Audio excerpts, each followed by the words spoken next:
Through the mists comes forth RPGaDay!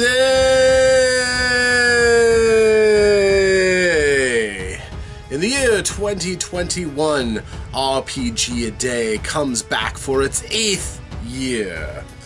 A time in August when every day we tackle another question or topic by answering in a way that uplifts the gaming community and answers questions people might have about this crazy hobby of ours that serves to build the community and bring it up, that many of us make blogs about, video blogs, art, or great works. In celebration of the community of gamers, I welcome you to RPGaDay 2021.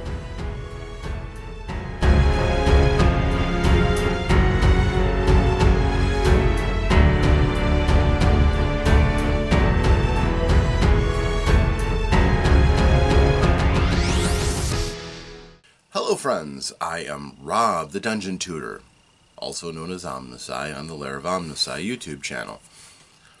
Today, I'm going to be talking about another topic for RPGaDay 2021.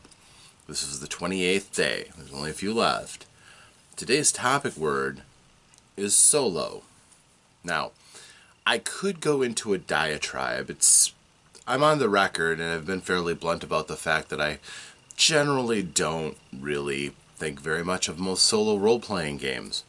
I think that, aside from a few game books that are out there that don't really give you the same role-playing experience as a tabletop game because, well, you've got a very scripted story, and while you may have choices that are meaningful, you can only play them once or twice, and you pretty much know many of the best options. And they're usually full of you go here and you're dead, game over scenarios, which just tempts you, since there's nobody looking over your shoulder, to just kind of go back to a section that you remember and take it on from a different angle. Combats, likewise, are somewhat meaningless unless you're just basically in it to keep spending time, and after you die, starting over again from the very beginning, rather than just saying, but what if I won? And just moving on. That temptation is pretty strong when you're playing a game like that, so it might, just to the point of make choices meaningless. I'm not saying that just because the temptation is there to cheat doesn't mean that it's a worse experience for it. I'm just saying that all in all, they can only provide so much entertainment. And I've played some excellent ones, by the way. I've loved Joe Dever's solo role-playing games in the Lone Wolf series, the Grey Star series, the Highway Heroes story. I think he did some great work. And I loved game books by J.H. Brennan, Steve Jackson. They had some Endless Quest games. So there were some really good ones. But they're good for a read-through. They're good through a play or two or three. And then the thrill just kind of winds down. You've played more of the choice stories, or a lot of avenues that are left if you got through it, going to lead you to the dead ends and game overs. But at least there you have a story, you have a plot, you have a narrative that drives you forward. So if you're playing a game that's a solo role-playing game and it involves drawing cards or rolling dice for the decisions of the game, technically you're playing a game, but it's about as deep as typically just going through the DM's guide, first edition AD&D. They had some random room locations and sites, and there were monster tables, so you could just roll and endlessly come up with challenge after challenge for your hero that you rolled up. You might die pointlessly against something that's too powerful. You might have nothing but easy rolls until your character can steamroll just about anything. You could do that. Fine, fair. If that's the kind of thing that you enjoy, it's fine. There's no overall story. There's no room for particular cleverness, because you're the only one who judges whether or not you're clever enough. And if it's just you can always say, well, I can think of this improbable thing that this thing would not be able to get around, and who's to argue with you because you're by yourself. So I've never been a huge fan of solo role-playing games. I acknowledge some people really like spending out stories by, rolling randomly and stuff like that. It just doesn't do it for me. I'd rather have a cohesive reason for everything. I'd rather have a decently led story that I can interact with. And more importantly, role-playing opportunities in terms of being in a character. All those can be is really tactical. What are you going to do? Talk to yourself and role-play yourself with other people? It's got nothing to it. It's the interaction of other people that makes tabletop role-playing games really exciting, more so than just you talking to yourself. Now, I know there may be some people who might chime in the comments and talk about how I'm wrong, and cool, let's have that dialogue. Nobody ever really has, though, when I've put that out, I've noticed. So, I don't think I'm going to get too many disagreements with a lot of that. And if somebody has this miraculous role-playing game that does feel like a real DM, then maybe I could just buy that program or whatever and step down and play with my friends every once in a while, but I haven't seen that happen yet, and I'm not really thinking I'm going to. But that's not what I'm talking about today, even though I've done a small video's worth of talking. I'm going to talk about Solo. Han Solo. Haha! You probably weren't expecting that. But quite honestly, Han Solo, for a lot of people, represents the transition from an anti-hero to a hero. He's a character who, when he first is introduced, appears to be tough, aloof, self-serving. You see him right away. One of the first people who ends up getting killed in Star Wars is Greedo. Han shot first. But anyhow, he shows that he has the skills to make it in a galaxy where the odds are drastically against you. He has one of the coolest and most iconic ships in science fantasy, science fiction, whatever you want to call that genre. Space opera, certainly. And even though they go out of their way to show that the Millennium Falcon is a bit janky and everything, it's still a cool spaceship. From its asymmetrical design to the fact that it always seems to have the thing that helps them out. It creates tension as a vehicle for doing so. Millennium Falcon was cool. But Han Solo is what we're talking about here, because I think a lot of people really love Han Solo and try to emulate him without understanding the things that made Han Solo cool. So I'm just going to kind of enumerate that real quick. First of all, Han Solo is self-sufficient. He doesn't need other people around him, although the story generally proves that he does. He can talk his way out of a lot of things, and he's very knowledgeable about a lot of things. He's a good fighter. But what is he not is, he's not omniscient. He makes mistakes, frequently, and owns up to it, trusting that his skills will get him through it. He's an awesome pilot, but at the same time, he's pushed his ship to the point where it's sometimes subpar for the circumstances they find themselves in. Yeah, it can take a beating, and yeah, when it gets into hyperspace, it's untouchable, but at the same time, as you see, if it wasn't for his great skills, the Millennium Falcon would have been blasted a long time ago.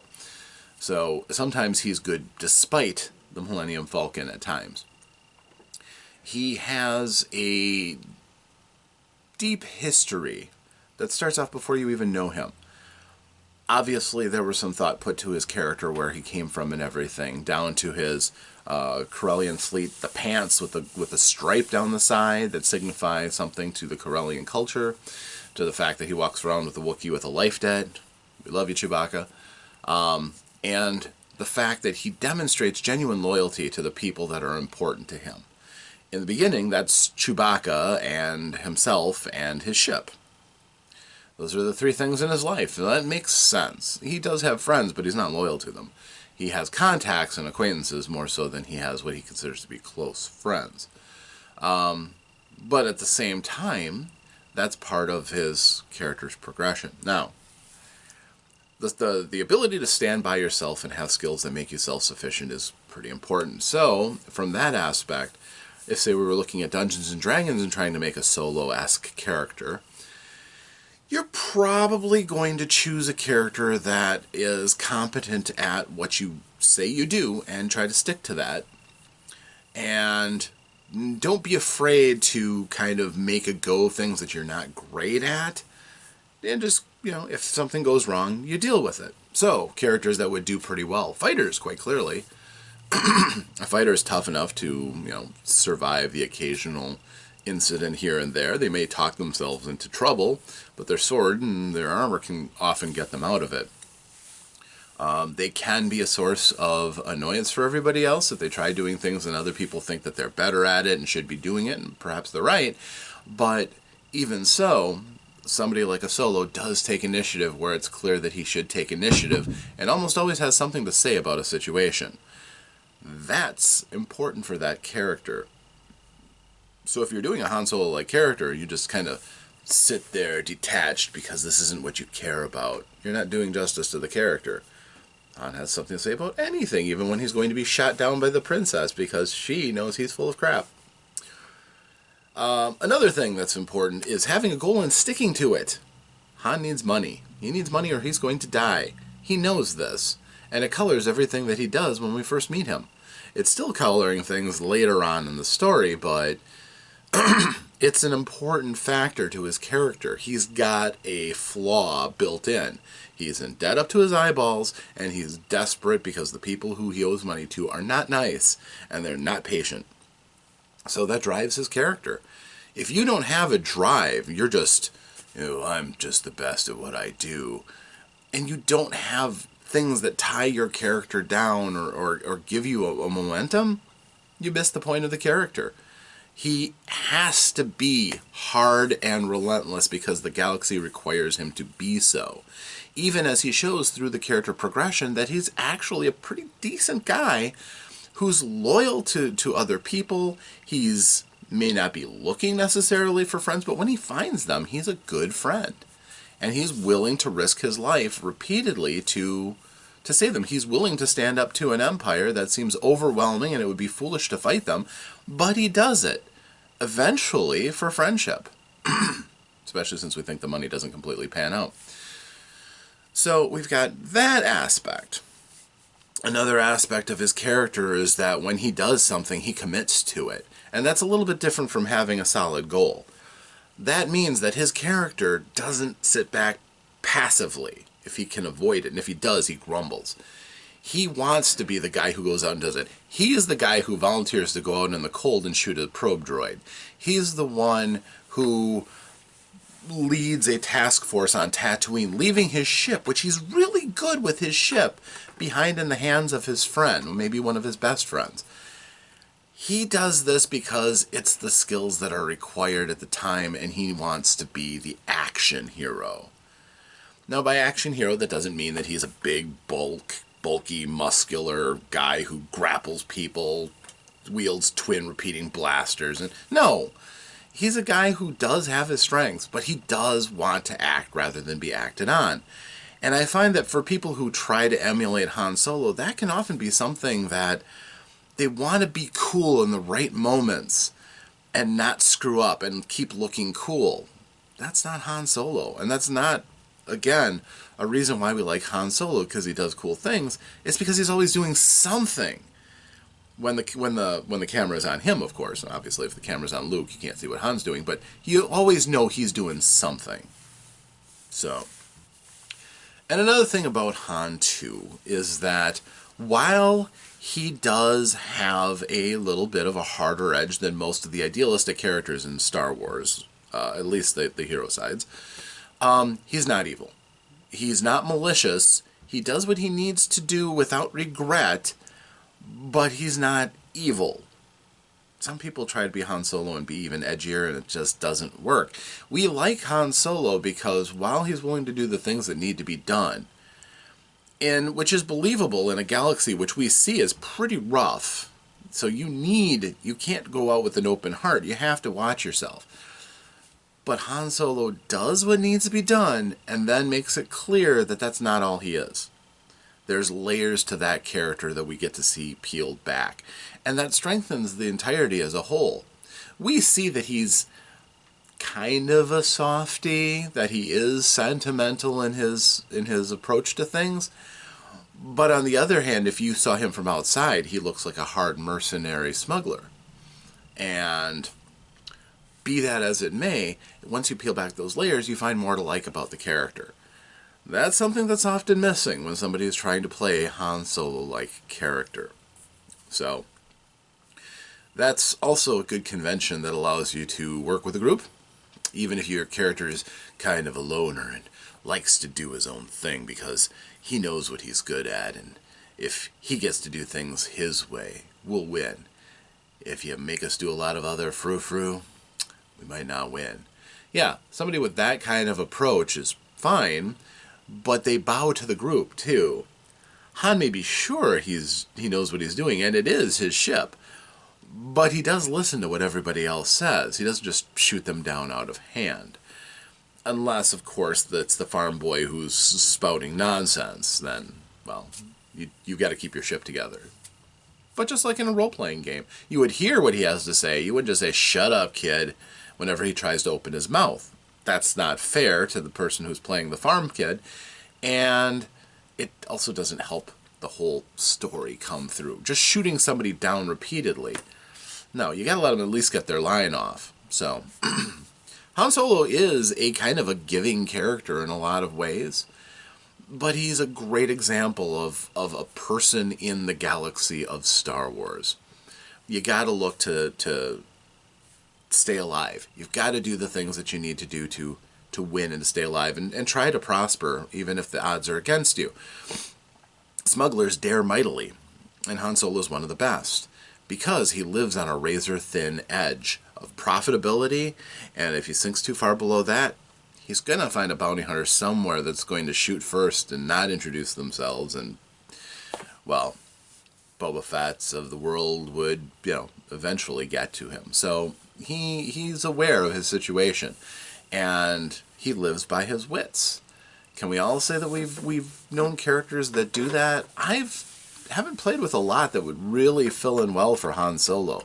A lot of players have characters that, even if they try to be cool like Han Solo, if they try to have the edge that Han Solo has, it just doesn't seem to work because they don't get what really makes Han Solo very interesting.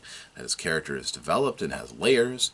He's actually a good person deep down, and that he is willing to sacrifice and always be acting for the things that he cares about.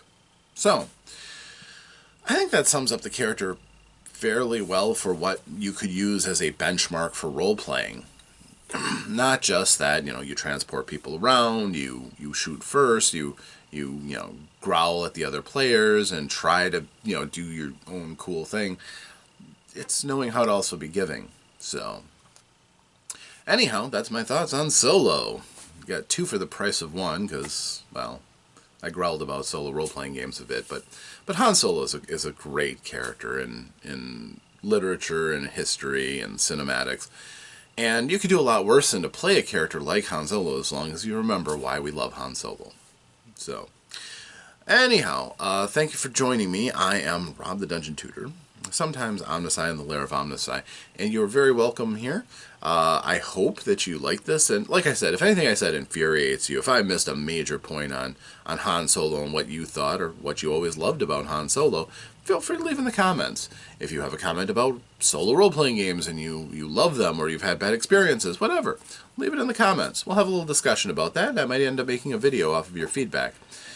But I do thank you for joining me today, and if you want to see more of my stuff, my Lair of Omnisci channel is pretty deep. I got a lot of stuff. My Dungeon Tutor videos are starting to come online, and always willing to help out or throw out a kind word of advice along the way. But I'm just happy you're here, so thank you very much. Until the next time, and I hope there is a next time, because we have a few more videos for the RPGaDay. Made a lot of videos behind us. But going forward, thanks, and farewell.